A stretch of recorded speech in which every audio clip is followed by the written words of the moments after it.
Hello everyone, this is Ari Moshe Wolf of Heart and Soul Centered Astrology. In this video, I'm going to speak about Mars. This week, very soon, Mars enters into Scorpio, and on Wednesday of this week, Mars will square Pluto. And check this out. So you'll see in this chart that Mars here, it's in Scorpio at 1 degree. At the exact moment, within minutes of its square to Pluto, the moon is there. So this is a very potent alignment. It's very rare. Very often you'll have the moon crossing over an aspect, but it's exact. There's a 0 degree orb between the exact square. This is a last quarter square between the moon and Mars with Pluto in Aquarius. It's also meaningful to note that while this is happening, Pluto is getting ready slowly to station direct. By mid-October, so in just a few weeks from now, Pluto will be moving direct. And this is the first time that Pluto has ever stationed direct in Aquarius. The last time it did that, it was at the end of Capricorn. So there's a very strong Plutonian Scorpionic energy that's emerging, and that will be very relevant for us through the month of October. What I want to highlight right now, as I like to do often, is just the significance of Mars. Whenever we have a strong Mars transit, it's always worth giving attention to. I made a video last week speaking about Mars opposing Chiron and moving into this square with Pluto. Check it out as I reference some of these things here. I'm going to go a little deeper right now. So first, Mars is always about the activity that's currently present and engaging in our life. There's always something. So even if we're sitting in meditation and we're avoiding all worldly activity, there's something arising. And even on the internal level, where we direct our thoughts, where we direct our attention.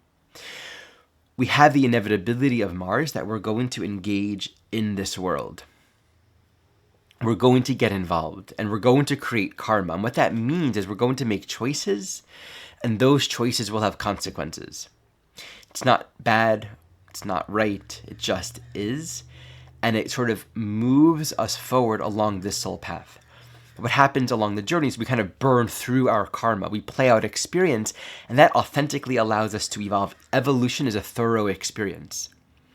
And I find often on the soul journey, whether it's from life to life or within the context of one life, that the thoroughness of our soul evolution will oftentimes bring us to encounter a particular realm of experience from every possible angle, right? Being in a very disempowered situation in a particular relationship and then manifesting a different one where we have a lot of power and control, just so we can kind of get beyond all polarities and all dualities, being very kind and suppressed and I don't want to create any conflict, and then coming to a point where we just had this deep, deep need to assert ourselves and embrace repressed needs. And oftentimes these phases are very extreme as per the nature of Mars. Mars is intense. Mars is full on. And we need to be authentic about the experience. If we're going to do something, we're doing it. And there's nothing indecisive innately about Mars. We have to play it out. And that will lead to the next phase, to the next phase. The point that I really want to focus on in all of this is you can't just play it safe. And this is really true with Scorpio. We'll get there soon. You can't play it safe with Mars. You can't live this life and be like, no matter what, I'm going to avoid entirely the possibility of any kind of complexity. Because what happens, even if we're really working on our reactivity and psychological self-awareness, a lot of shadow work, where am I really coming from? What's my motive? Okay, what can I take responsibility? We're always cleaning up our act, right? If we're great, that easily can also imply, as it often does, that there's still a lot of unexpressed energy, right? Okay, working with the anger, okay, I'm not expressing it. It takes an incredible amount of wisdom and self-knowledge to know how to channel the energy, to abstain from using it, to, right? Okay, keep it clean. For a long time, monks of different traditions would do a lot of really rigorous practice. They're celibate, they're out of society, but they have to transmute the energy. So one way or another, it has to be transmuted. And this is where it's we get to these edges along the journey where we can't, let me find the right word for this. We can't spiritualize it. We can't, as good and well-intended as we are or want to be, we have to face the inevitability of the next step. What choices are we going to make? What are we going to embrace in our life to actually begin to move some of the unexpressed energy in our life? That unexpressed energy fundamentally is our life force. And so if we're not accessing our life force, we're not going to awaken, and we're always going to be sort of navigating the tension and the stress of life and trying to keep it cool, trying to keep it, be a good person. But we actually have to access some of the darker, more desirous, untamed parts of our being. And this is where it often gets very, very messy. And often we're in that polarization. We might often find ourselves in these extremes of losing control. And this is the teaching with Mars, the amount of agency, the degree to which we can bring agency and choice, thoughtfulness, presence, intention into our choices, the better. Because that means we're meeting ourselves and we're saying, I'm choosing to do this, right? It could be, I'm choosing to do what I can to become a billionaire, right? If that's in your field. Because if you don't embrace that, if you just repress it because, oh, why should I want more? It doesn't go away. Now, there's not one way to embrace the energy, but the point is embrace it. And so oftentimes being able to claim our will, I'm going to achieve this, I'm going to do this, I'm going to manifest this, I'm going to get this. We rally our attention and our energy like in a I Ching way, like hexagram 7, in a tarot way, the Emperor. Like there's a command of authority and agency that says, this is what I'm doing, this is what I'm going for. Now, the benefit of this is it frees us from victimization. We're less likely to feel oppressed and victimized and stressed by the things that we can't control. Other people's behaviors, the setbacks in life, because we're claiming our own will. The dangers of it, clearly, the dangers, and there are dangers. We can get stuck in there. We can swim endlessly in this world of samsara, this illusion of endless craving and aversion and desire. I want more, I want more. And there are some people that orient more in that way, where it's more about like, always, people, we come from our own orientation. So many souls kind of come from more of that willful place. And there's wisdom from another angle. Wow, I'm really entangled. I'm really stuck. I gotta let go, right? Take some time. Learn from the monks. Don't get as involved in the world because you can get lost there. And this is just how it is. I mean, really, this is a part of the teaching because those two extremes really are just a part of the journey, and we all play them out in the ways that we do.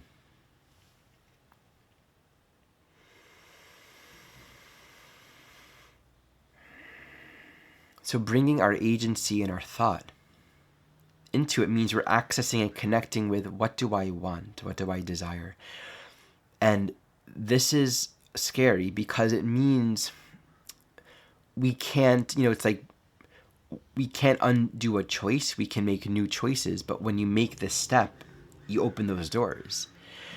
And so it's moments like this, Mars entering Scorpio. And of course, Scorpio itself deals with that entire domain of craving and aversion, desire. So here with Mars and Scorpio, we're really dealing with this very content. Essentially, all that I've been speaking to reflects the essential interplay between Pluto and Mars, right? Because we're walking on this path and we're facing the deeper subconscious content of our Pluto, the desire nature of our soul, right? And if we're not in touch with that life force, we're not going to have that power. We're not going to wake up. We're actually connecting with the agency of our eternal soul being. So Mars is the way that we make choices and pave the road relative to our soul's evolutionary purpose. And if we're not empowered in our choice making from a Pluto soul level perspective, we're not going to be connected to our own soul, right?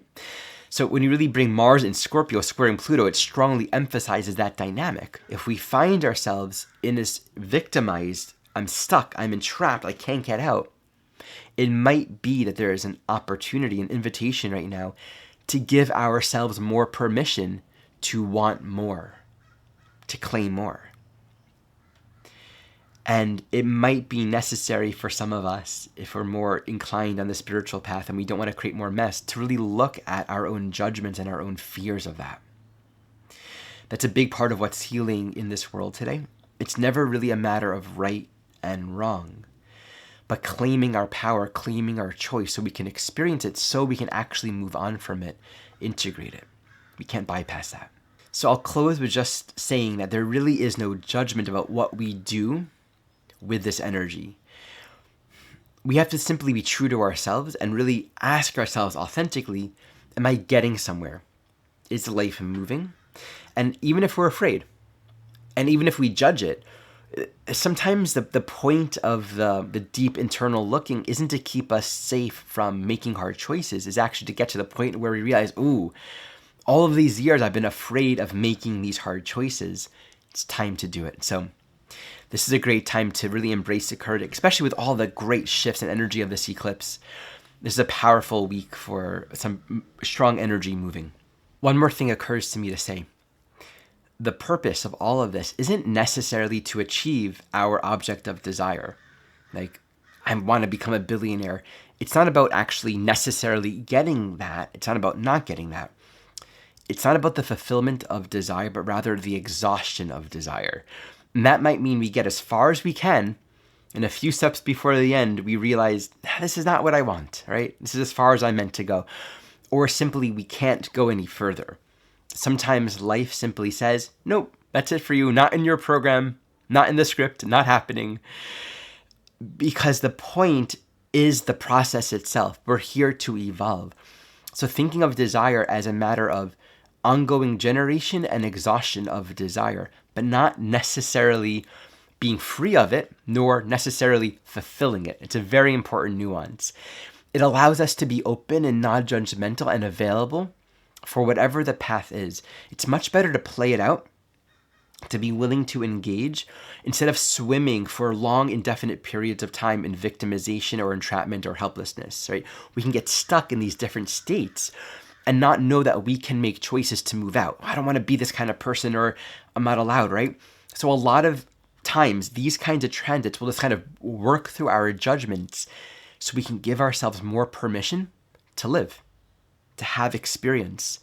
To me, that's a lot more healthy, psychologically a lot healthier than getting stuck and trying to be a certain person, rather being more willing and open-minded to the new experiences. What gifts or new ways of understanding ourselves we may be invited into at this time. Check the description for all of my offerings, my sessions, my self-study training program, my community membership, where I'm offering the first month as a free trial. I will often write newsletters along with these videos. And lastly, the upcoming Evolutionary Astrology Conference. Today, the 21st, is the last day to enroll with the coupon code LEGACY. All right, thank you so much for watching.